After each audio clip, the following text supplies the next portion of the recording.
तर नमस्कार भावांनो, स्वागत करतो तुमचं पुन्हा एकदा आपल्या भावाच्या आजच्या नवीन व्हिडिओमध्ये. तर मला एकच प्रश्न खूप जण विचारत असेल की दादा टेक्स्टला इफेक्ट कसा द्यायचा. आता नवीन जे स्ट्रोकचा इफेक्ट आहे टेक्स्टचा, तर कसं देऊ शकतो आपण फोटोशॉपमध्ये, त्यावर व्हिडिओ घेऊन ये. तर मी खूप टाईम काढून म्हणजे व्हिडिओ बनवते. आता कसं घरी आता कामं असतात, थोडेफार त्यात डिझाईन बी असतात आणि दिवसभर व्हिडिओ बनवायला शक्य होत नाही. आता पण मी दिवसाच व्हिडिओ बनवते. थोडं वातावरण जरा आहे शांत म्हणून, नाही तर खूप चावचाव असते, त्यामुळे मी दिवसा व्हिडिओ बनवत नाही, मूड होत नाही. त्यामुळे मी रात्री व्हिडिओ बनवत असतो. तर आता आपण फोटोशॉप ओपन करून त्यामध्ये बघूया आपण कसं देऊ शकतो. तर आता इथं मी एक टाईप केलेलं आहे, तुम्हाला दिसत नसेल, याचा कलर मी चेंज करतो म्हणजे तुम्हाला समजेल. आता मी तुम्हाला दाखवतो काय करायचं आहे. आता मी इकडं आलेलो आहे. ह्या 3 लेअरला मी शिफ्ट दाबून सिलेक्ट करतो आणि कंट्रोल टीने साईज कमी करून घेतो. तर तुम्ही बघू शकता, पहिलं आपल्याला नाही का हे सर्व जे टेक्स्ट आहे ना, हे टाईप करून ना एकसाथ लावून घ्यायचं आहे. नीट लावून घेतल्यानंतर ह्याला काय करायचं, सोबत क्लिक करून ना कन्वर्ट टू स्मार्ट ऑब्जेक्ट करून टाकायचे. जसं मी इकडं केलं आहे, मी तेच केलेलं आहे, कन्वर्ट टू स्मार्ट ऑब्जेक्ट केलेलं आहे. आता आपल्याला काय करायचं आहे, राईट क्लिक करून नाही का ब्लेडिंग ऑप्शनमध्ये जायचं आहे. सिम्पल गोष्ट आहे. त्याच्यामध्ये गेल्यानंतर तुम्हाला इथं स्ट्रोक ॲड करायचं आहे. तर स्ट्रोक कसं ॲड करायचं, तुम्ही ग्रेडियंट लावू शकता ह्या टाईपमध्ये, किंवा तुम्ही डायरेक्ट इथून फाईल टाईपमध्ये जाऊन नॉर्मल रेड कलर बी घेऊ शकता. समजा आता मी रेड कलर घेतला आणि साईज कशी घ्यायची, पूर्ण भरलं पाहिजे साईडमध्ये. तुम्ही समजून घ्या मला काय बोलायचं आहे. आता इथं बघा थोडा गॅप आहे, तसं नाही, पूर्ण मी साईज घेतो अशी आणि फक्त मी ओके करतो आहे. आता ओके केल्यानंतर तुम्हाला काय करायचं आहे, जे तुम्ही स्ट्रोक ॲड केलं आहे ना, इथं तुम्ही बघू शकता, त्याच्यावर फक्त राईट क्लिक करून इथं क्रिएट लेअर करायचे. मग काय होईल, तुमची एक साईडला खाली एक लेअर तयार होईल स्ट्रोकच्या खाली. मग आपलं जे मेन आपलं जे टेक्स्ट आहे, ज्याला आपण कन्वर्ट टू स्मार्ट ऑब्जेक्ट केलं होतं, तर याला परत राईट क्लिक करून ब्लेडिंग ऑप्शनमध्ये जायचे तुम्हाला. आणि आता बेवेल वगैरे बघा मी किती देतो. तर बेवेलमध्ये मी नाही का स्मूथ ठेवले, आउटर बेवेल ठेवलेले, साईज 43 ठेवलेली.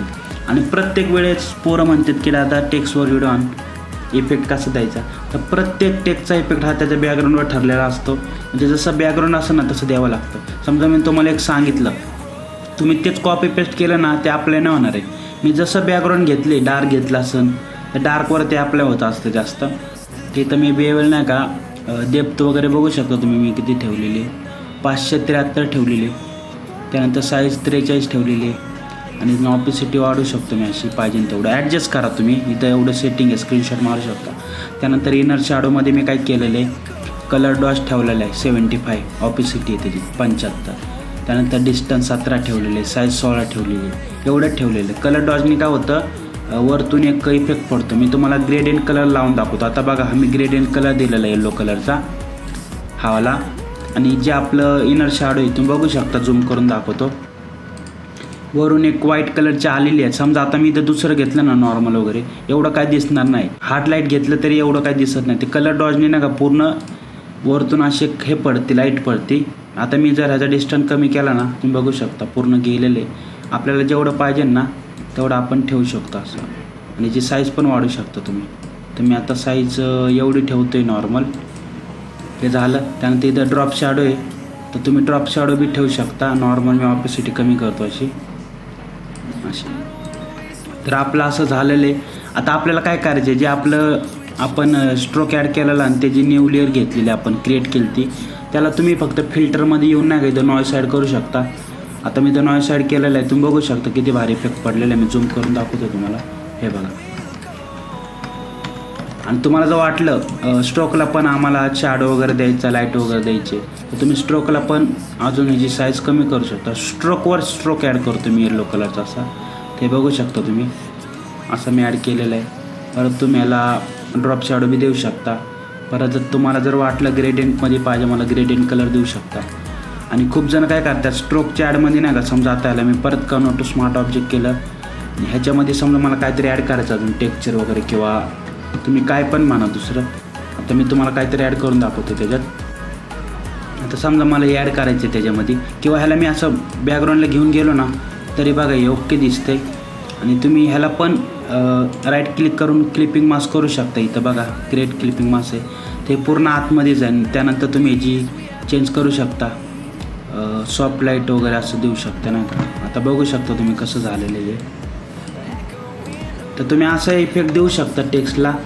आणि खूप जण म्हणत होते व्हिडिओ घेऊन ये म्हणून मी आज व्हिडिओ घेऊन आलेलो आहे.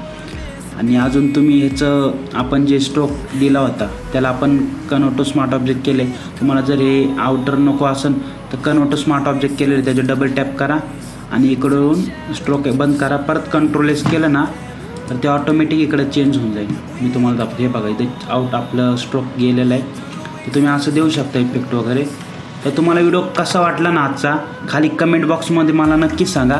आणि ह्याच्यामध्ये खूप जण वेगवेगळ्या पद्धतीने करत असतील, मला काय माहिती नाही, पण माझ्या पद्धतीने मी तुम्हाला समजवण्याचा प्रयत्न केलेला आहे. व्हिडिओ आवडला असेल तर नक्की तुमच्या मित्रांना शेअर करा आणि कमेंट करायला विसरू नका व्हिडिओ कसा वाटला. आणि जे नवीन आहेत आत्तापर्यंत आपल्या चॅनलवर पहिल्यांदा आलेत किंवा अजून चॅनलला सबस्क्राईब नाही केले तर जाऊन चॅनलला सबस्क्राईब करा. कारण तुमचा भाऊ अशाच नवीन व्हिडिओ आणत असतो आपल्या चॅनलला आणि पूर्ण डिटेलमध्ये आणत असतो. तर धन्यवाद भावांनो. भेटूया पुढच्या व्हिडिओमध्ये.